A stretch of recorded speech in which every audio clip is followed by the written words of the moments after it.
नमस्कार दोस्तों, मैं हूं राज शर्मा। आप देख रहे हैं यूट्यूब चैनल हाईवे नाइट। दोस्तों, आज इस चैनल पर मैं एक कहानी का श्रृंखला आपको बताने जा रहा हूं। ये कहानी सीरीज में है। इसके कम से कम 3 या 4 पार्ट होंगे। आज का जो पार्ट है मैं उस पर आता हूं। ये कहानी एक पंकज नाम की लड़की की है जो वो कॉलेज में पढ़ता है और उसका चाचा का एक टैक्सी है। चाचा उसका टैक्सी दिन में चलाया करते थे और वो गांव का रहने वाला लड़का पंकज अपने चाचा के पास रह कर के कॉलेज की पढ़ाई कर रहा है। और रात के टाइम में जब चाचा उसके टैक्सी लेके आ जाते दिन भर चला करके, और तब वो अपने खर्चे के लिए चाचा का टैक्सी लेकर के निकल पड़ता था। रात में 2-4 घंटा टैक्सी चला करके और वो अपनी कमाई कर लेता था, जिससे उसका खर्च चल सके, वो किसी से पैसा ना मांग सके। और चाचा का इसमें सहयोग था। वो कहते थे कि पंकज, जो भी तू कमाएगा ना वो सब तेरे लिए है, मैं उसमें कोई पैसा तेरे से नहीं मांगूंगा। और वो मदद भी करते थे पंकज की। तो चलिए चलते हैं पंकज की इस कहानी में, पंकज की ही पॉइंट ऑफ व्यू से। दोस्तों, मेरा नाम पंकज है। मैं उत्तर प्रदेश का रहने वाला, और ये जो कहानी हुई थी ना उत्तर प्रदेश में ही। मैं अपने चाचा के पास गांव से पढ़ाई करने के लिए आया था। अब मुझे इस जगह पर अब 1 साल हो चुका था, कॉलेज में था। चाचा तो गरीब ही थे और हम सबसे ज़्यादा तो हम गरीब थे। गांव में हमारी थोड़ी बहुत खेती बाड़ी थी और उससे हमारा घर का धर्म कर्म बड़ी मुश्किल से चल पाता था। चाचा हमारा मदद करते थे, कुछ नगद पैसा भेजते थे। और इसके बाद जब हमारी स्कूल की पढ़ाई ख़त्म हुई, तब चाचा ने कहा कि बेटा शहर आ जा मेरे पास में, और तेरा एडमिशन हम यहीं करा देते हैं और टैक्सी चलाना भी तुझे सिखा देंगे। और रात में तू अपना 2-4 घंटा टैक्सी चला करके जो भी कमाएगा अपने खर्च के लिए रखना, और जो भी तेरे मैं मदद कर सकूँगा वो तो अलग चीज़ है। और इसके बाद मैं शहर आ चुका था। चाचा ने अपने जो भी वायदा किया था पूरा किया। इसको अब कॉलेज में मेरा नाम लिख चुका था और मैं टैक्सी चलाना सीख गया था। लाइसेंस भी मेरा चाचा ने बनवा दिया था। अब मैं रात के करीब 9 बजे टैक्सी लेकर के निकल जाता था। अब 12 बजे तक कुछ पैसे नगद कमा करके आ जाता था और चाचा के हाथों में सारा पैसा पकड़ा देता। चाचा मुस्कुरा के कहते, पंकज बेटा, ये तू पैसा अपने पास रख, तेरा भी अपना खर्चा है, कॉलेज जाता है, खाने पीने में लगता है, भाड़ा लगता है, तो ये पैसा मुझे मत दिया कर। और चाचा ज़बरदस्ती मुझे पैसा थमा दे देते कि पंकज, ये तेरा कमाई है और तू संभाल के रख। अब बड़े ध्यान से इनको खर्च करना, ना जरूरत पड़े तो जमा रख, आगे चल के काम आएंगे। अब वैसा ही मैं करता था। चाचा हमारे जो थे ना, मेरी बहुत मदद करते थे। मेरे माँ के वो भी पैसा भेजते थे।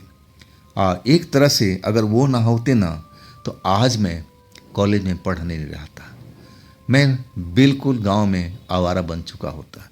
उनकी बदौलत ही सब कुछ चल रहा था। आज मैं जब उस रात की घटना आपको बताने जा रहा हूँ जो उस रात मेरे साथ हुआ था। मैं एक सवारी जो लास्ट थी उसको छोड़ करके अपनी कॉलोनी की तरफ आ रहा था। उस टाइम रात के करीब 11 बजे थे और मैं अब थका हुआ था, लंबा चक्कर काट के आया था। अब मेरी जो कमाई थी अब हर रात से ज़्यादा हो चुकी थी। अब मुझे लगने लगा कि बस अब घर चलते हैं, अब इससे ज़्यादा मैं कर नहीं पाऊँगा। थका हुआ अपने को महसूस कर रहा था। अब मैं जब रास्ते पर चलता जा रहा था तो एक टैक्सी मुझे रास्ते में रुकी हुई दिखी और वो टैक्सी वाला बाहर निकल कर के मुझे रोकने की कोशिश कर रहा था, हाथ उठा रहा था, आवाज़ मार रहा था कि भैया रुको रुको रुको रुको। आखिरकार टैक्सी वाला था। टैक्सी वाले एक दूसरे की मदद करते हैं और मैं उस रात में सोचा कि ज़रूर कोई ना कोई इसके साथ मुसीबत हुआ है, कोई या तो इंजन की खराबी आ गई या कुछ और हो सकता है। मुझे इसका मदद करना चाहिए। अब फिर मैं उसके पास अपनी टैक्सी रोक दिया था। अब फिर कहने लगा, अरे भाई बड़े सही वक्त पर आ गए हो, मैं तो परेशान हो गया था। अब देखो ना, मेरा इंजन में तो तेल है कम है। आइए मैडम जो बैठी हुई ना, इनको अभी लंबा सफ़र तय करना है। अब पेट्रोल पंप तो अब शहर में है और मैं अब इतनी लंबी दूरी तय कैसे करूँगा। फिर मुझे शहर वापस जाना पड़ेगा, इसके बाद तेल भराऊँगा। अब मैडम की जल्दी हुई पड़ी है, तो थोड़ा मदद कर दो ना, इनको जहाँ कहती हैं आप पहुँचा दो, और जो आपका किराया वाजिब लगता है आप इनसे ले लो। मैं झांक करके देखा, मैडम पिछली सीट पर बैठी हुई थी और वो ज़्यादा उम्र की नहीं लग रही थी, 24-25 साल की थी और सर पर हेट लगा रखी थी, चश्मा लगाए हुए थी और एक तरह से मॉडर्न से दिख रही थी, जीन्स और ऐसे ही कपड़ा पहन रखी थी। मैं पूछ बैठा कि मैडम कहाँ तक जाएंगे। तब मैडम चश्मा उतार कर मेरी तरफ देखी, कहने लगी, भैया हमें तो थोड़ा दूर जाना है, क्या चल पाओगे आप? मैंने कहा कि जगह का नाम तो बताइए, फिर मैं सोचता हूँ। तब वो जगह का नाम बताई। वो जगह दूरी पर था, मतलब 1.5 घंटा का सफ़र। अब एक तरफ से था, आना जाना 3 घंटे का, मतलब पूरी रात मेरी चौपट हो जाएगी। अब मैं उसी हिसाब से अब किराया बता दिया था, कुछ ज़्यादा ही बता दिया था और वो लड़की मान गई। अब फिर अपने अब एक पिट्ठू बैग था उसको उठा करके अब मेरे को पकड़ा दिया कि भैया इसको अपनी गाड़ी में रखिए, मैं आ रही हूँ गेट खोल करके। मैं पिट्ठू बैग को अब रख दिया था अगली सीट पर। अब फिर वो लड़की आकर के मेरी टैक्सी में बैठ गई। तब मैंने उसको सही ढंग से देखा। सही ढंग में जब देखा ना, तो महसूस किया कि बड़ी ही गजब की लड़की है, सुंदर भी है, स्मार्ट भी है और पहनावा भी अच्छी पहन रखी है। ज़रूर ये बड़े घर की बेटी है। अब फिर मैं उसके बताए हुए रास्ते पर चलने लगा था। जब 1.5 घंटा का सफ़र पूरा होने वाला था, तो अब मुझे वो कस्बा दिखाई देने लगा था और वो कस्बा को मैं देख करके अब सोचने लगा कि बस 5 मिनट में पहुंच जाऊंगा और इसके बाद छोड़ करके मैडम को वापस आ जाऊंगा। यही अपने मन में प्लान बना रखा था। लेकिन कस्बा आने से पहले मैडम ने बोली कि ना ना, कस्बे की तरफ नहीं जाना है, ये दाहिने वाले रोड पर आप मोड़ लो। मैं हैरान रह गया था कि रात के वक़्त और वो जो रोड था ना जाने किस ओर निकल रहा था। गांव था, बस्ती है, आगे क्या है मुझे कुछ भी नहीं मालूम। मैं कहने लगा, मैडम आपने तो उस कस्बे का नाम बताया था और तब मैं आया था कि ये रोड पर है, आप मुझे कहाँ लेके जाएंगे? मैडम मुस्कुरा पड़ी, अरे बड़े डरपोक लगते हो। अरे मैं लड़की होकर के जब जा रही हूँ तो आप तो लड़के हो और साहस वाले भी हो, तो डरपोक कैसे बन रहे हो? मैं उसकी तरफ मुस्कुरा के देखा कि नहीं मैडम, मैं डरपोक नहीं हूँ, ना मैं डरता हूँ किसी से, लेकिन मैं यही पूछ रहा था कि आप इस कस्बे का नाम बताई थी और वहाँ तक मैं सही सलामत आपको लेके आया, लेकिन आप इस साइड में अब कहाँ जाएंगे? तब वो कहने लगी कि बस थोड़ी दूरी पर जाना है, और देखो कुछ टाइम थोड़ा आपको इंतज़ार करना पड़ेगा, अब फिर हम उसी जगह पर वापस चलेंगे। अब एक कॉलोनी का नाम बताया, जो मेरी कॉलोनी से थोड़ी सी आगे वो कॉलोनी थी। शायद वो लड़की वहीं की रहने वाली थी, यहाँ पर किसी से मिलने के लिए आई थी और वो भी रात के वक्त में। मुझे लगा कि अब सवारी अच्छी है, पैसे भी सही देने वाली है, अब इससे क्या हम झगड़ा करें, चलो छोड़ ही देते हैं, इंतज़ार कर लेंगे थोड़ी देर। इसके बाद मैं उसके बताए हुए रास्ते पर चलने लगा। 10 मिनट का सफ़र जब पूरा हो चुका, तब वो लड़की बोली, बस देखो वहाँ जो धुआं सा उठ रहा है ना, और जहाँ रोशनी दिख रही है, अब वहीं पर थोड़ा पहले ही गाड़ी रोक देना। मैं उस जगह को ध्यान से देखने लगा, और जब मैं निष्कर्ष पर पहुंचा देख करके, तो मैं चौंक गया था कि वो तो शमशान था भाई, और वहाँ पर मुर्दा जल रहा था, उसी से उसके चिता से अभी भी धुआं निकल रहा था। ये श्मशान में इतनी रात को ये करने क्या आई है? आइए, किससे मिलने के लिए आई श्मशान में? कौन सा इसका रिश्तेदार रहता है? मैं सही मायने में अब उससे पूछने वाला था, और तब तक वो लड़की मुस्कुरा के कहने लगी, अरे डरो मत, शमशान है, मैं देखी हूँ तुम्हारा चेहरा, तुम डरे हुए लग रहे हो, डरो मत। जब मैं लड़की होकर नहीं डर रही हूँ तो तुम तो लड़का हो। मैं किसी से मिलने के लिए आई हूँ। यहाँ पर एक बाबा रहते हैं और उन्हीं से मैं मिलने के लिए आई हूँ। उन बाबा से मिल कर के और हम वापस चल पड़ेंगे। तब मैं समझा कि शायद इसको कोई भूत प्रेत का असर होगा और ये झाड़ फूँक करवाने के लिए इस जगह पर आई होगी। ऐसा लोग कभी कभी टकरा जाते थे। आइए, कोई बड़ी बात नहीं है। मैं अपने मन में सोचा, चलो अब ये काम भी कर लेने दो, क्या फ़र्क पड़ता है। अब तो मेरी रात काली वैसे भी हुई पड़ी थी और मैं उस जगह पर जहाँ लड़की ने बताया, उस जगह पर अपनी टैक्सी ले आकर के रोक दिया। और लड़की अब वो आगे रखा हुआ थैला उठा करके आज चल पड़ी शमशान की ओर। वहाँ कौन था मैं देख नहीं पाया। और लड़की इस शमशान में प्रवेश कर चुकी थी। वहाँ पर रोशनी हो रही थी, लाइट जल रही थी, और जो चिता जल रहा था ना, शायद पूरा जल चुका था या थोड़ा बहुत बाकी था, अभी भी उसमें से धुआं निकल रहा था। और मैं उस जगह पर खड़ा था जहाँ पर रात में कोई आने से कतराता था, डरता था। लेकिन जब वो लड़की सामान्य सी इस जगह पर आई है तो मैं अपना घबराहट अब एक तरह से रोकने लगा। अरे कौन सी डरने की बात है, शमशान तो है, यहाँ पर अंतिम क्रिया होती है, सबको तो एक दिन इसी जगह पर आना है। मैं अपने आप को संभालने लगा, अपने मन को शांत करने लगा कि भाई ऐसी कुछ चीज़ नहीं है कि यहाँ डरा जाए। लेकिन दिमाग में वही सी चीज़ बसा होता है कि भाई शमशान का मतलब भूत, जरूर यहाँ पर आत्मा होगी, भूत होंगे, प्रेत होंगे और वो हमारे सामने आ जाएंगे, तब क्या होगा। लेकिन मैं अपने आप को बस थोड़ी देर में संभाल लेता था कि जब इतनी कोमल सी लड़की इस जगह पर आ कर के ना जाने किससे मिलने के लिए गई बाबा के पास में, जब वो नहीं डर रही है तो मुझे डरने की क्या हो सकता है। इसके बाद मैं अपनी टैक्सी में बैठा रहा। आधा घंटा बीता, पौन घंटा बीता, 1 घंटा होने जा रहा था। मुझे लगने लगा कि लड़की कहीं भूल तो नहीं गई कि इसको वापस जाना है। और तब मैं अपनी टैक्सी से निकला। अब मैं सोचता रहा कि शमशान में जाऊं, देखूं वो लड़की किस जगह पर है। लेकिन मैं सोच रहा था कि जाऊं ना, ऐसे करते करते 5-10 मिनट गुजर चुका था। जब लड़की मुझे आती हुई नहीं नजर आई, तब मैं सोचा चलो चलते हैं शमशान में, देख ही लेते हैं, जो होगा देखा जाएगा। अब फिर मैं एक एक कदम आगे रखता हुआ अब कभी पीछे भी देख लेता, कहीं मेरे पीछे कोई भूत तो नहीं है। इस तरह डरता हुआ एक तरह से मैं कहूँ अपने आप को, अब मैं शमशान के अंदर दाखिल हो गया था। आज जिधर लड़की गई थी ना, मैं उसी रास्ते पर चल रहा था। मैं देखा वहाँ पर 3-4 कमरे भी बने हुए थे। जरूर स्टोर होंगे, लकड़ी उकड़ी कोयला जो भी रखा जाता होगा अब होगा। लेकिन एक कमरे में तेज रोशनी चल रही थी, ट्यूबलाइट लगी हुई थी और दूधिया रोशनी चल रही थी।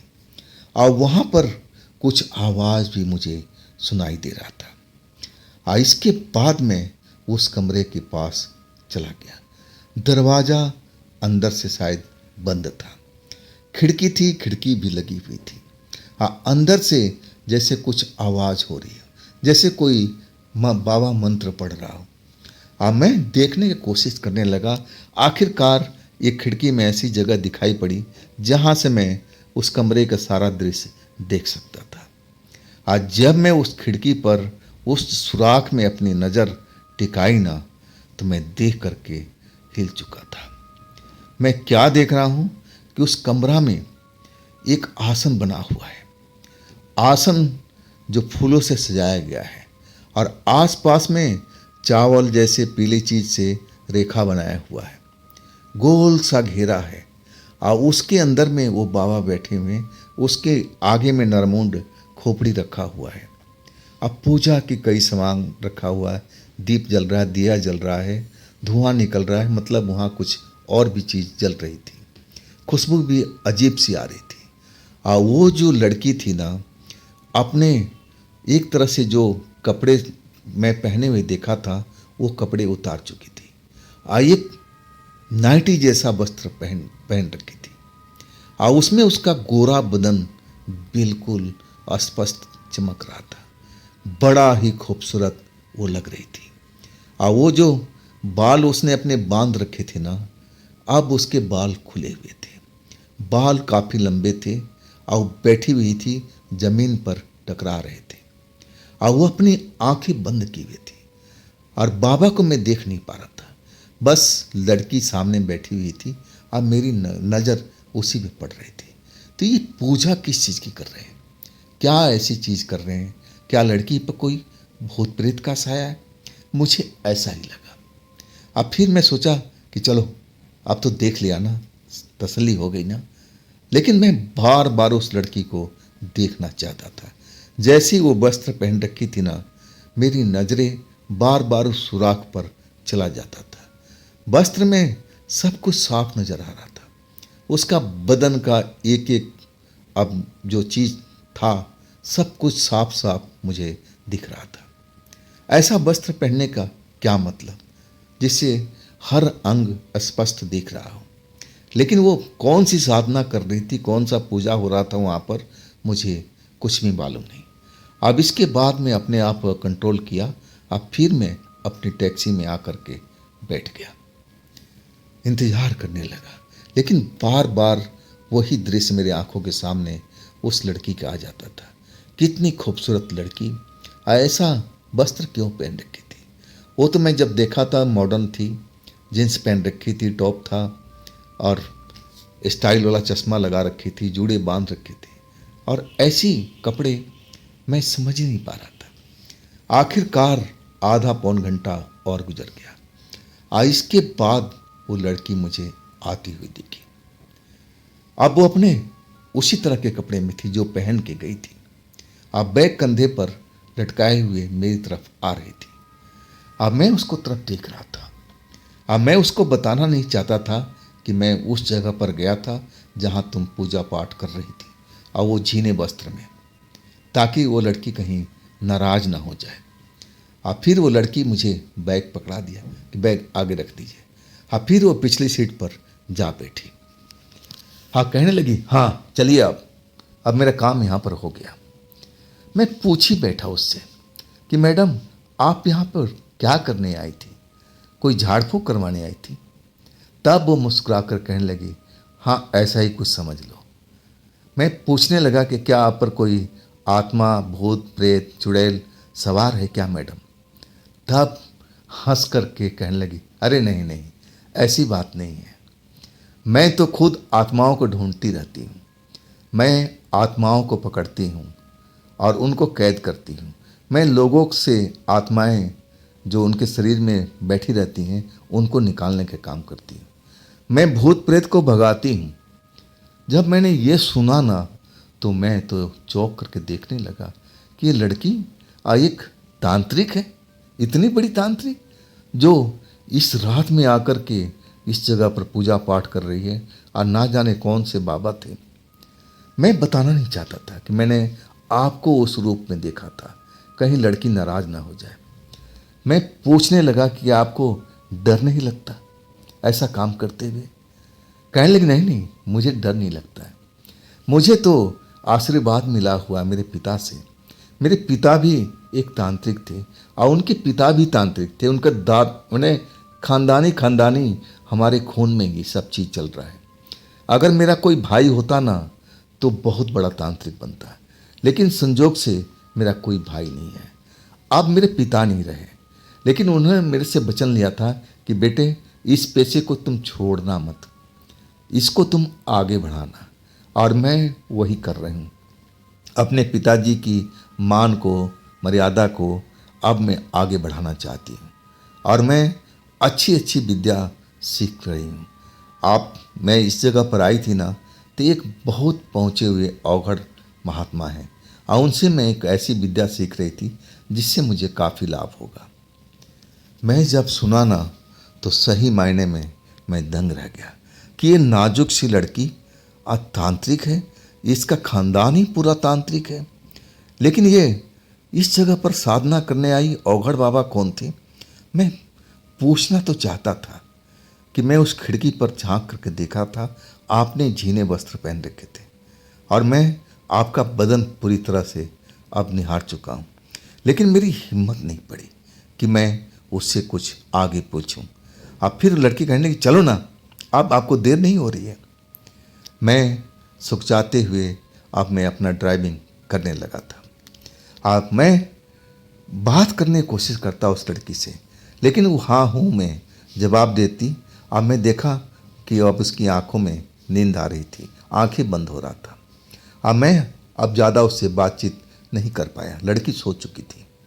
मैं अब अपना ड्राइविंग करने लगा, रास्ते भर चलने लगा। जब मैं उस कॉलोनी में अपनी कॉलोनी पार करके और उसकी कॉलोनी में आया ना, तो सुबह के 4 साढ़े 4 का वक्त हो चुका था। मैं उसके बताए हुए घर पर जब पहुंचा ना, तो मैं देखा बहुत बड़ा घर था, लेकिन था पुराना, पुराने ज़माने का बना हुआ था, उसी स्टाइल में था। वो अपना बैग लेकर के उतरी और पैसा मुझे सारा दिया, जितना पैसा बनता था उससे ज़्यादा ही दिया। फिर धन्यवाद कहने लगी। फिर वो घर के अंदर जाते जाते वापस मुड़ी, अब मेरे पास आई। अब मेरी तरफ देख के कहने लगी कि देखो, ऐसा तो मुझे नहीं लग रहा है कि तुम टैक्सी चलाने के काम करते हो। मैंने बोला कि जी, आपने कैसे जाना? बोली, तुम्हारे कपड़ों से और तुम्हारी बोलने के अंदाज से मुझे तो लग रहा है कि तुम छात्र हो। मैं जब उसकी आवाज़ सुना तो मैं समझा कि ये कैसे जान गई। शायद कपड़े की वजह से, बातचीत के रवैये से।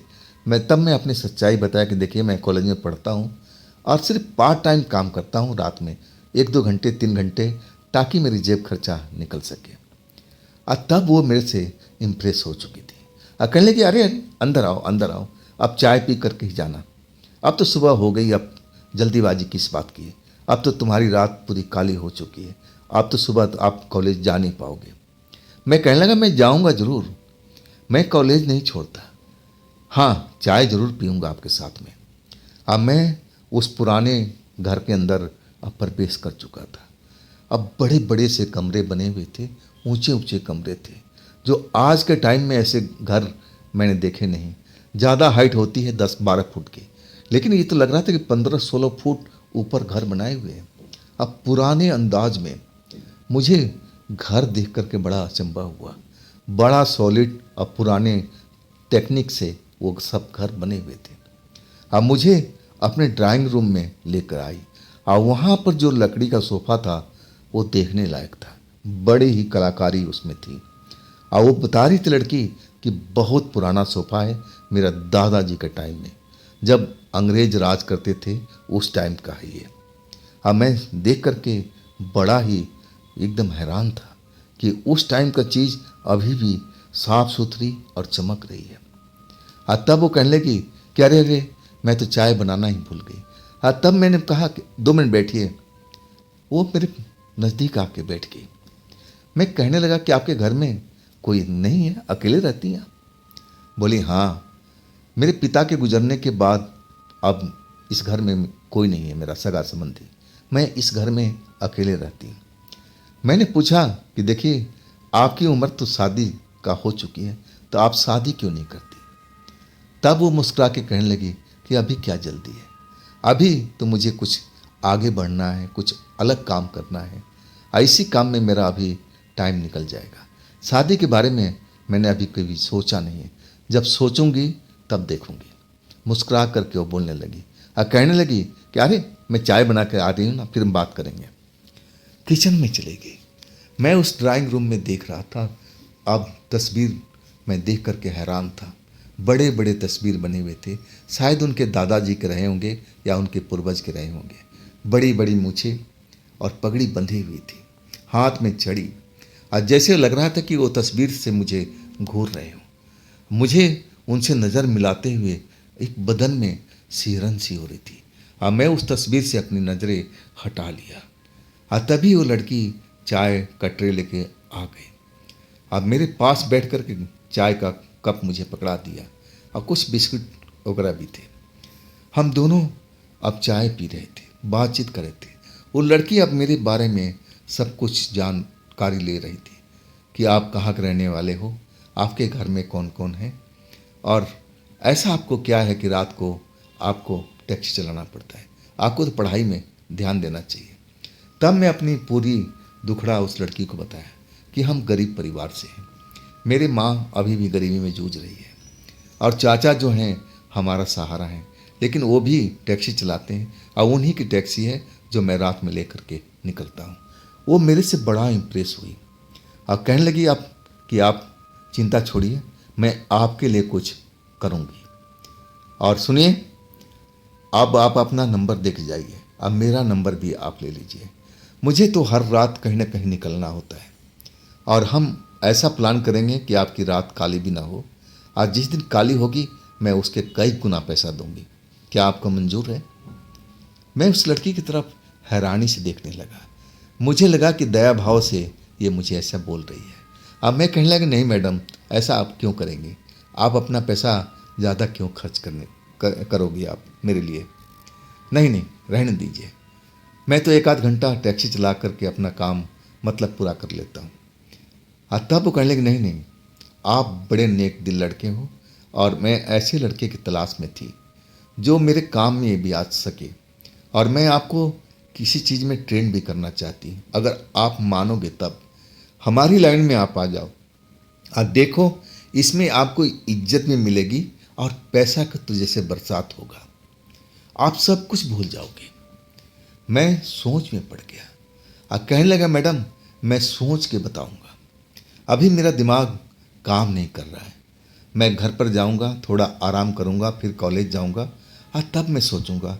अब तो आपका नंबर आ ही गया है, हम आपस में अब रात को बात कर लिया करेंगे। लड़की कहने लगी कि ठीक है, लेकिन मैं कहूँगी जो मैं आपको ऑफ़र कर रही हूँ ना, आप इस पर ज़रूर ध्यान देना। शायद किस्मत ने मुझे मिलवा दिया है आपसे। आप जैसे मुझे एक साथी की ज़रूरत थी जो हिम्मती हो, मेरी तरह हो। अब फिर हम देखिए दोनों मिलकर क्या कर सकते हैं। पैसे की बारिश भी होगी और हम एक तरह से नाम भी कमाएंगे। वो मुझे लालच देने लगी थी, समझाने लगी थी कि पढ़ाई अपनी जगह है, लेकिन ये जो काम है ना, ये अलग चीज़ है, इसमें हमें पैसा भी कमाने को मिलेगा और इज्जत तो अलग से मिलेगी। लोग बाग बड़ा मान आदर करते हैं तांत्रिक को। और मैं कहने लगा, मैडम ज़रूर आपसे मुलाकात होगी, थोड़ा सा मुझे सोचने की आप टाइम दीजिए। और इसके बाद में जब उनके घर से विदा हुआ तो दरवाजे तक आई थी। अब मैं जब टैक्सी में सवार हो गया, टैक्सी चल पड़ा, तब तक वो दरवाजे पर खड़ी रही, हाथ हिलाती रही। और मुझे उससे बिछड़ना बड़ा अजीब लग रहा था। बड़ी ही नेक दिल, अब बड़ी ही मासूम लड़की थी। अब मुझे लगने लगा कि जो बात कह रही है ना, सही बात है। इस लाइन में अगर मैं आ जाऊं तो शायद लड़की जो कह रही है ऐसा हो सकता है। फिर तो मुझे पैसे की कोई तंगी नहीं होगी, मेरे माँ गरीबी से बाहर निकल सकती है, मेरे चाचा जो रात दिन टैक्सी चलाते हैं अब वो भी गरीबी से बाहर निकल सकते हैं। तब क्यों न मैं इसके लिए काम करूं। यही सोचता हुआ अपने घर पहुंच गया था। चाचा तो जैसे टैक्सी का इंतज़ार कर रहे थे और जैसे ही गया तो बाथरूम में थे। जैसे टैक्सी की आवाज़, अरे आ गया बेटा, आज तो लग रहा है कि पूरी लंबा चक्कर काट के आया है, आज ज़्यादा ही नोट कमाया होगा। मैं हंस के कहने लगा कि चाचा बाथरूम से निकलोगे तब ना। ज़रूर ऐसा ही आज हुआ है। इसके बाद बाथरूम से निकले, मैं जेब से अब इतना पैसा कमा चुका था, मैं चाचा के हाथ में रख दिया। चाचा नोटों को गिने।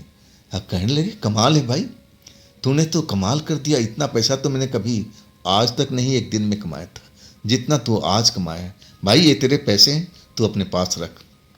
अब मैं कहने लगा, चाचा मैं आपसे कुछ बात करना है। तो चाचा कहने लगे, हाँ रात को जब आऊँगा ना तब फुर्सत में बैठेंगे, अब बात करेंगे। इसके बाद तो अपना टैक्सी लेकर निकल जाना, अभी तुझे कॉलेज भी तो जाना है, तू अपना तैयारी हो, जा पाएगा कि नहीं जा पाएगा। मैं बोला कि बिल्कुल ज़रूर जाऊँगा, मैं कॉलेज नहीं छोड़ना चाहता। इसके बाद चाचा भी अपने काम पर निकल गए थे और मैं कुछ देर आराम करने के बाद कॉलेज भी निकल गया था। लेकिन आज मेरी पढ़ाई में मूड नहीं था। मैं उस लड़की की बात को सोच रहा था कि जो बात कह रही है ना, सही बात है।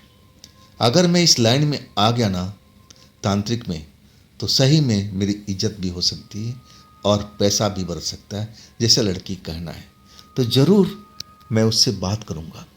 मैं कहूँगा कि मैं दिन के टाइम में तो आपके लिए किसी काम नहीं आ सकता, लेकिन रात के टाइम ज़रूर आपके साथ रहूँगा। जितना हो सकेगा मैं आपकी मदद करूँगा। और इसके बाद मैं सही में जब घर आया ना, चाचा जी को सब बात बताया था, जब वो टैक्सी लेके आ चुके थे।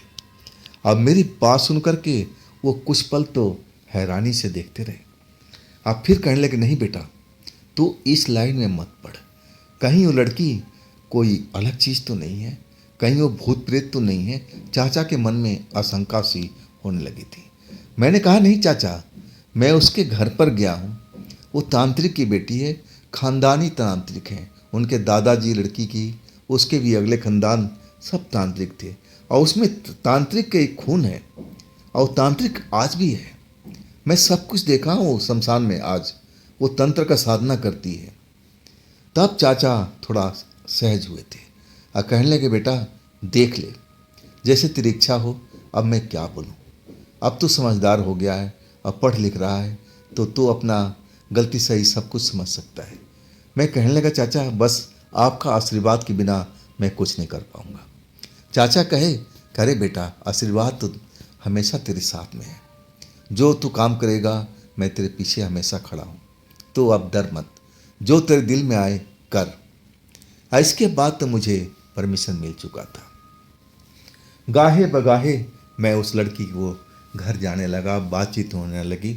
अब एक लड़की से लगाव सा हो गया था, और लड़की मुझे अपने क्लाइंट के पास लेके जाती थी, जहाँ पर भूत भगाने का काम करती थी। मैं उसका तरीका देखता था। अब मैं आश्चर्य में होता था कि लड़की होकर के ये डरती नहीं है भूत प्रेत से। एक से एक भूत को किसी के शरीर से बाहर निकाल देती थी।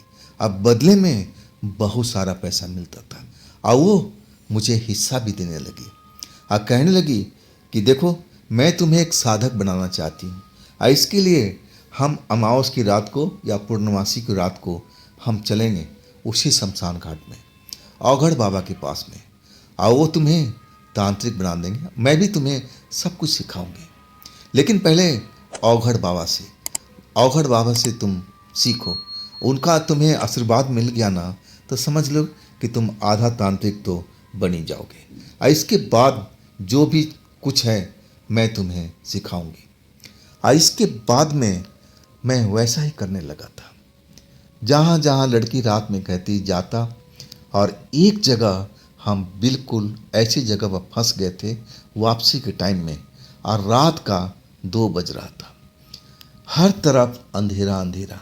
हम किसी क्लाइंट के पास से आ रहे थे, उसको प्रेत बाधा था, और प्रेत बाधा अब निकल चुका था। लेकिन प्रेत जो था ना, इस लड़की को धमकी दिया था। अब बोला था कि मैं तुझे छोड़ूंगा नहीं, तूने मुझे बहुत कष्ट दिया है। मैं तो इस घर में रहता हूँ, ये घर मेरा है, ये मालिक जो है वो मेरे घर पर कब्जा कर रखा है, तब मैं इसके शरीर में प्रवेश किया हूँ ताकि ये घर छोड़ करके भाग जाए। तूने मुझे घर से अब बेदखल किया है, इसके लिए तू तैयार रहा। मैं तुझे छोड़ने वाला नहीं हूँ। मैं तुझे जब भी मौका मिलेगा मैं तुझे मारूंगा, जान से मारूंगा। वो लड़की हंसती रहती थी कि जो उखाड़ना है उखाड़ लेना, मैं किसी से डरती नहीं। लेकिन वो जो प्रेत था ना, उसी क्लाइंट के अंदर था और उसी के मुंह से बोल रहा था। उसकी आवाज़ बहुत भारी थी। अब मैं उसकी आवाज़ सुन कर के खौफ में था कि उसके अंदर प्रेत बैठा हुआ था। अब प्रेत धमकी दे रहा था कि मैं इस लड़की को छोड़ूंगा नहीं। इसके बाद प्रेत को एक तरह से उस घर से लड़की ने भगा दिया था। क्लाइंट खुश था, पैसे भी मुँह मांगा दिया उसको, लड़की को। इसके बाद हम लोग चल पड़े थे 2 बजे रात को सुनसान सड़क पर, और हम दोनों अब बात करते जा रहे थे। लड़की भी कह रही थी कि देखो ना कितना प्रेत शक्तिशाली था, मुझे धमकी दे रहा था। और अचानक एक बड़ा सा चमगादड़ जैसे आसमान से गिरी हो, और हमारी टैक्सी के शीशे पर टकरा गई। पंख फड़फड़ाने लगे और इतना बड़ा पंख था ना कि पूरा स्क्रीन को जैसे ढक लिया हो। अब मैं हड़बड़ा गया और टैक्सी नियंत्रण से बाहर हो चुकी थी। संजोग से मैंने सही टाइम पर ब्रेक लगा दिया था, नहीं तो हमारा टैक्सी उस बड़े पेड़ से टकरा ही जाती। बस 1 इंची का फासला बस रह गया था और नहीं तो हम दोनों का परखच्चे उड़ जाते। जितनी ज़बरदस्त टक्कर होती। अब मेरा तो हाथ पैर ही फूल चुका था। लड़की भी घबरा गई थी और कहने लगी, ये क्या किया, ये क्या किया। लेकिन अब सब कुछ एक झटके में हुआ था और तभी वो पेड़ जो था ना जोर जोर से हिलने लगा और डरावनी आवाज़ उस पेड़ से आने लगी। वो प्रेत की आवाज़ मैं पहचान चुका था। वो वही प्रेत था जो हंस रहा था, जो उस क्लाइंट के मुंह से बोल रहा था। सेम डिटो आवाज़ जैसे गहरे कुएं से बोल रहा हो। और वो पेड़ को हिला रहा था और कह रहा था कि देख, तू मेरी जाल में फंस गई ना, अब यहाँ से कोई जिंदा वापस नहीं जाएगा। अब मैं तुझे छोड़ूंगा नहीं और तेरे साथ ये लड़का भी बेमौत मारा जाएगा। अब तू लोग मरने के लिए तैयार हो जा। मैं तो पहले ही एक्सीडेंट की वजह से डरा हुआ था और ऊपर से वो प्रेत, पेड़ का हिलना, मेरी तो सांस अटकने लगी थी। लेकिन वो लड़की जो थी मैडम, मेरा हाथ पकड़कर कहने लगी, डरो मत राकेश, तुम हिम्मत मत हारो। देखो ना मैं इस प्रेत को कैसे अब बस में करती हूँ। अब इसको सही जगह पर मैं ले जाऊंगी। मैं इसे तो उस घर से भगा दिया था, लेकिन ये उसी लायक है, इसको मैं सजा दूंगी। और इसके बाद अपना बैग खोल दिया था। अब बैग में से एक छोटी सी छड़ी जैसी थी, अब पीतल की थी या कोई धातु की थी, लेकिन चमक रही थी पीतल की तरह। और उस छड़ी को, छोटी सी छड़ी जो 1 फुट की होगी, और उसको अपने हाथ में पकड़ लिया था और कार से खोल करके अब वो बाहर निकल चुकी थी। जबकि मैं कार के अंदर बैठा हुआ, मेरा सांस चल रहा था तेज तेज, दिल की धड़कन बढ़ी कि अब तो बेटा राकेश अब गए, अब तांत्रिक तो बनने से रहे, मौत में जरूर तुम चले जाओगे। चाचा मेरे सही कहते थे कि इस काम में बहुत बड़ा खतरा है और वो खतरा अब मेरे सामने आ चुका था। और लड़की कार से बाहर निकल करके और वो जो पीतल वाली छड़ी थी ना, हवा में जैसे घुमा रही हो और कोई मंत्र पढ़ती जा रही है। और अचानक लगा कि पेड़ जो हिल रहा था और जो आवाज़ आ रही थी ना, अब एकदम शांत होने लगा। अब फिर मैं जो देखा ना, तो मुझे विश्वास ही नहीं हुआ कि मैं ऐसा कुछ भी देख सकता हूँ अपनी आँखों से। मैं देखा कि लड़की के सामने में एक काला साया कम से कम 9-10 फीट का होगा और काले रंग का, बस उसकी चमकीली आंखें लाल लाल मुझे नजर आ रही थी। और वो अपने हाथ जोड़े मैडम के आगे खड़ा था और एक जैसे रोती हुई आवाज़ में कह रहा था कि मुझसे गलती हो गई। और वो भी आवाज़ फटे बांस की तरह आ रही थी कि मैडम जी मुझे छोड़ दीजिए, मैं ऐसा गलती कभी नहीं करूँगा, आप मुझे मेरे को जाने दीजिए, मुझसे बहुत बड़ी भूल हो गई। लेकिन वो जो लड़की थी ना मैडम तांत्रिक, कह रही थी कि नहीं, अब मैं तुम्हें इस मौका नहीं देना चाहती, तुम कभी भी मेरे पीठ के पीछे वार कर सकते हो, अब तुम्हें उसी जगह पर डालूंगी जिस जगह के तुम लायक हो। और वो जो प्रेत था रोता रहा, चिल्लाता रहा, ज़मीन पर गिर गया, माफ़ी मांग रहा था मैडम जी से कि मुझसे गलती हो गई, मुझे आप बख्श दीजिए, मुझे जाने दीजिए। लेकिन मैडम जी बिल्कुल दया नहीं किया और छड़ी घुमाती रही, मंत्र बोलती रही और आखिरकार जैसे वो धुएं में गायब हो चुका हो। अब फिर वो छड़ी एक बार आसमान की तरफ किया, अब फिर वो कार की तरफ लौटने लगे। मैं देख करके पसीने में नहाया हुआ था। ऐसी चीज़ मैंने कभी देखी नहीं थी। ये मेरे लिए एक नया अनुभव था और मैं एकदम डरा हुआ स्टीयरिंग पर चिपका हुआ और लड़की आ करके कब दरवाज़ा खोल के बैठ गई और जब मुझसे बोली, राकेश चलो ना, गाड़ी बैक करो, क्या इरादा है फिर टक्कर मारने का। मैं जैसे होश में आया, मैं पूछा वो कौन था। तब वो बोली, तुमने देखा नहीं, वही प्रेत था जो उस क्लाइंट के अंदर से मैंने बाहर निकाला था। और वही मुझे मारने की, तुम्हें भी मारने की लिए आया था। लेकिन मैं उसको अब कैद कर लिया हूँ। अब मैं उसको सही ठिकाने पर पहुँचा दूंगी, जहाँ पर वो सड़ता रहेगा और वो कभी बाहर नहीं निकल पाएगा। मैं हैरान था कहा जाए तो। मैं कभी ऐसा चीज़ देखा नहीं था। हाँ, तंत्र मंत्र के बारे में सुना था, और जैसा लोग कहते थे कि किसी के शरीर से भूत प्रेत भगाया जा सकता है, वो तो मैडम भी करती थी। लेकिन कोई प्रेत किसी पर हमला कर दे और कोई उसको अपने बस में कर ले, ये मैंने पहली बार देखा था। और इसके बाद मैडम कहने लगी, राकेश क्या सारी रात यहीं रहना है कि चलना भी है? और तब मैं वापसी हुआ था। जब हम घर पर पहुँचे ना, तो मैं बिल्कुल डरा हुआ था। हम दोनों ड्राइंग रूम में थे और वो मैडम कह रही थी कि राकेश मैं कॉफ़ी बना के ले आ रही हूँ। मैं कुछ नहीं बोल रहा था, मेरा बदन काँप रहा था। और वो किचन में गई और इसके बाद लौटी तो कॉफ़ी ले करके, कॉफ़ी मेरे हाथ में पकड़ा के कहने लगी, पियो, इससे थोड़ा एनर्जी आएगी और शरीर में तुम्हारा जो डर है वो बाहर भी निकलेगा। अब ऐसे हादसे तो हम लोग के साथ होते रहते हैं। मैं तो तुम्हें सब कुछ बताऊंगी, सब कुछ सिखाऊंगी, लेकिन तुम डर अपने मन से निकाल दो। ये क्या हादसा है? इससे बड़ी बड़ी हादसे हमें देखने को मिलेंगे। अब तुम हमारे साथ एक तरह से पार्टनर बन चुके हो। और इसके बाद मुझे वो सब बताती रही, सिखाती रही, और मैं उसकी तरफ देख रहा था एक टक निगाहों से। और वो भी मुझे देख देख करके कभी कभी मुस्कुरा देती थी। अभी रात का ही वक्त था। अब मैं कॉफ़ी कब ख़त्म कर लिया था मुझे मालूम नहीं, बस मैं उसके सुंदरता को निहारता जा रहा था। और आखिरकार उसने बोला कि अब कब तो रख दो, अब ये ख़त्म हो चुका है। और इसके बाद कहने लगी कि राकेश अब रात के वक्त तुम्हें अकेले जाना ठीक नहीं है, अब आज रात यहीं पर रुक जाओ। और इसके बाद वो लड़की मेरा हाथ पकड़ करके अपने शयन कक्ष में ले गई। मैं जब उसका शयन कक्ष देखा ना, तो भी लग रहा था कि महल की किसी रानी का है।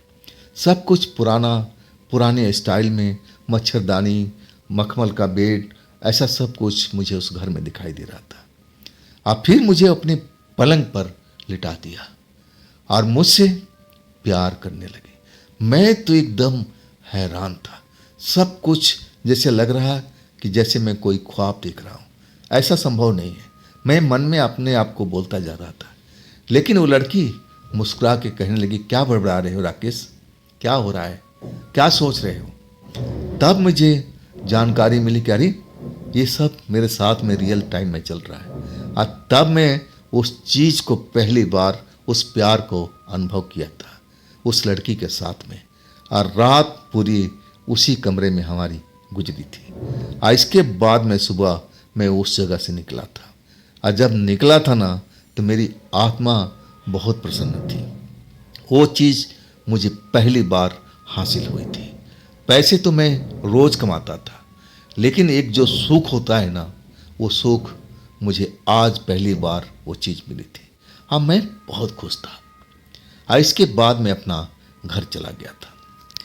दोस्तों, ये कहानी लंबी है और हर कड़ी में आपको नई कहानी, अब नई तरह का इसमें देखने को मिलेगा। और इसका अगला पार्ट मैं जल्द ही लेकर के आऊँगा। और दोस्तों, इस चैनल को आप थोड़ा आगे बढ़ाइए। अगर आपने अभी तक सब्सक्राइब नहीं किया है तो सब्सक्राइब ज़रूर कीजिए और अपने दोस्तों को भी शेयर कीजिए। और हम आपके लिए अच्छी अच्छी कहानी ले करके आते रहेंगे, ये मैं ज़रूर आपसे वादा करता हूँ। तो कल मिलते हैं इसी चैनल पर और इसी की कहानी में। आप लोग अपना ख्याल रखिएगा। नमस्कार।